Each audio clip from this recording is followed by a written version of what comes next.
I couldn't help myself and I just have to do another series. I don't know how many of you are getting sick of this, but it's just what I want to do, so you're gonna have to put up with it. This card game, I found this in a shopping, in a department store called Big W here. And I thought it looked quite interesting. It was like, it's called Stuff Happens, and what it is it's absolutely shitty things that happen to people. It's a card game and you got to rank them from 1, well in this case it's 0.1 to 100 on the absolute just shit scale. So basically there is a lot of cards in here. How many, I'm not too sure, but basically there is, I'll find it, there's a misery index. So all these cards are have a number on them of how miserable the scenarios are. So if they're down towards like 1, they're bearable, they're okay. You know, if they get up to about the 30, 40, 50, there's something that can affect you. You know, they're still like, they're not harmful, but they could maim you or, you know, affect you in some way. And then anything from 50 up to 100 is just like the most terrible shit that could possibly happen to you and basically give you the worst anxiety in the world. So this is what this card game is all about. You've basically you just, if you're playing this card game, you can play it with 2 players or up. Basically, if you play this, you get dealt some cards and basically you have them flipped over with numbers on them, and then the opposite person will draw a card and read you the name of the card, read you the scenario that's on the card of what's happened, and you've got to put that in your pile. You've got to point to an area in your pile of what number you think that card is, and if you get it right you win it and you put it in your pile, and if not then it goes in a discard pile, and then you pick up and then you've got to read the scenario to the next person. They've got to try to guess where it stands in their pile, like guess the misery index number. Anyway, I don't know if that's explanatory, but yeah, here it is. Here's some examples here of like 10, you know, just a misery index of 10 as a parking ticket. As you get up to 50, you've got like chronic insomnia, which I have suffered from, and it's pretty crap. You can survive, but it's pretty crap. Yeah, then you start getting up to like 70, and it's like bankruptcy is pretty bad. And then yeah, like this here, you know, the surgeon amputates the wrong leg. Now that is one shitstorm of a situation. So yeah, this is what these cards are all about. And here's some examples right here of you basically got to guess this number to win the card when the other person tells you like what the scenario is, which is always on the top of the card here, which this one is disastrous haircut. Naturally, you know, it's only 11.5. It's going to grow back. It's not too detriment. So yeah, that's the example. And then yeah, you play with a lane of pain. Lane of pain, which is what your cards are, and first to 10 cards, you know, wins the game. So, and then you just start the round again. So why I'm turning this card game into a series, I decided, is because I played this with my partner and he did not enjoy the game whatsoever. So that's why I thought, well, I'll turn this card game into a series because it goes perfectly with the horror genre that I like to draw. So yeah, that's what I'm going to do. Okay, so how I'm going to play this game is I have just created some numbers from 1 to 3. I've just created them 3 times each because what I'm going to do, is I'm going to put these into a container, shake them up, and then draw out either 1, 2, or 3.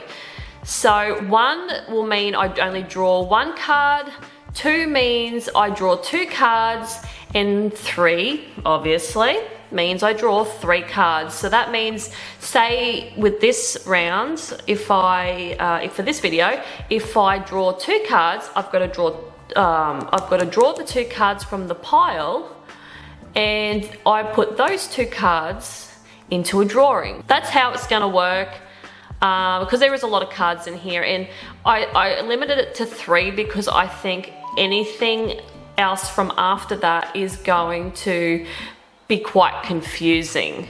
So it's just gonna be like probably too much into a drawing. So that's why I'll limit it to 3. So I'm going to cut these up, I'm gonna shake it up, and then we'll see how many cards I draw. So I've already sorted these into 0, it starts from like 0.1 up to 100. So I've already sorted them already. It took me ages to sort them because there's so many cards. So this side it starts from, and it goes all the way to 100 on this side. So we'll do this first. I'll just move that aside. I've just got a little jam jar here, so I'm going to put them all into the jam jar. And let's give them a little shake.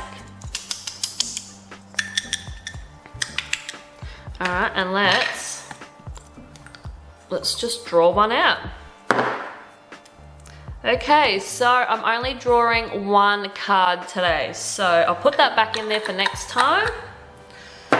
And I will pick the top card, and here it is, the first drawing, first illustration that I do for this series includes just 1 card, and the scenario is going to be revolved around a paper cut.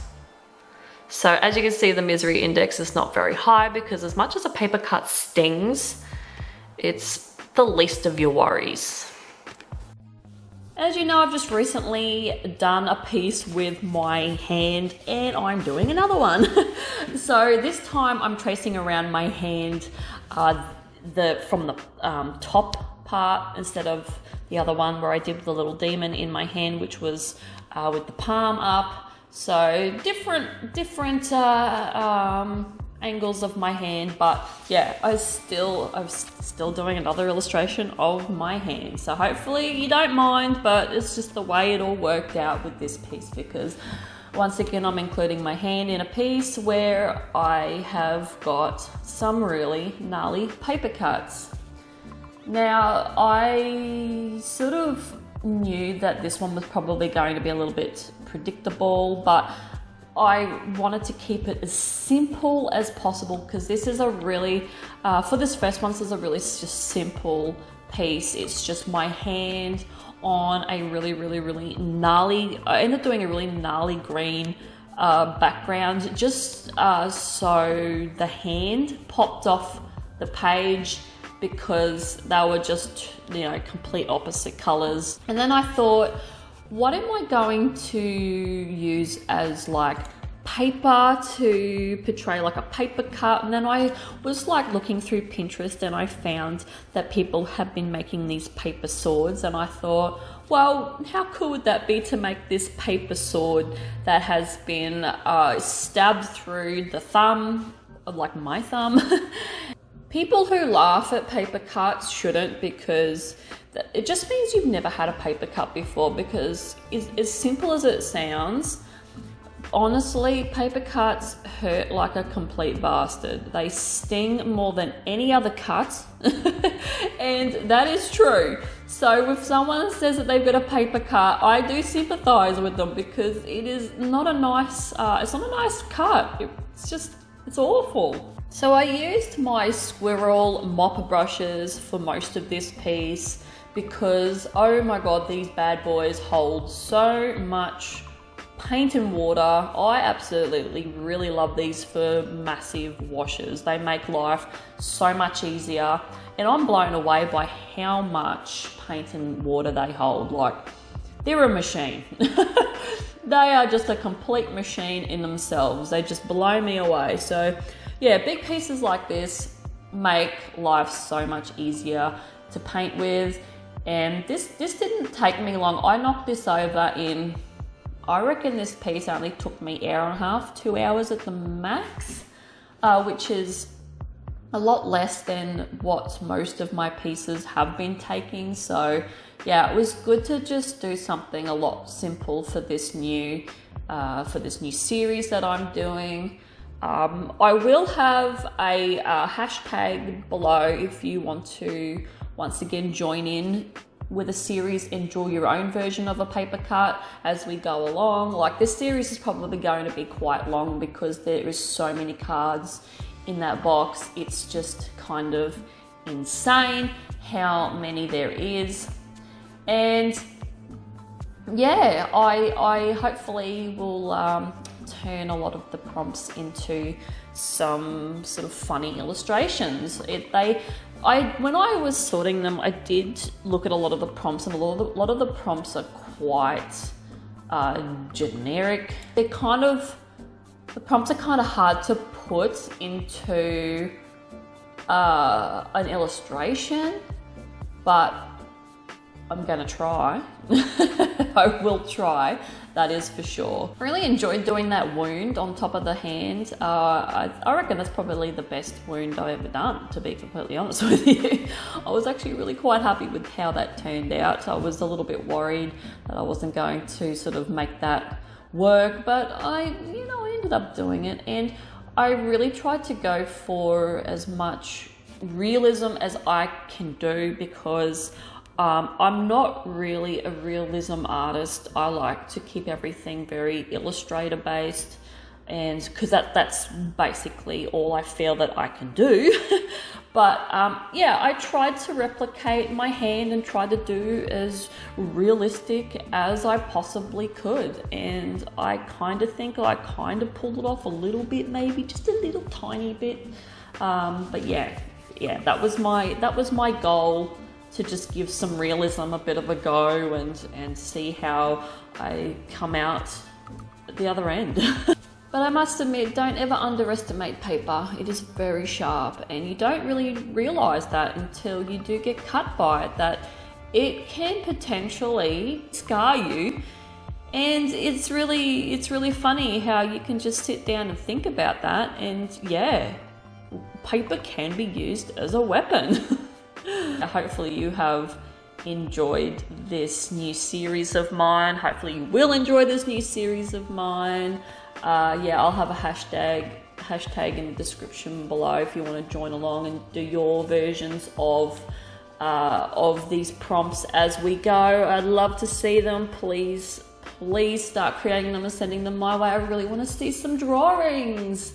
So anyway, I am out of here, and I will see you guys in the next video. Bye.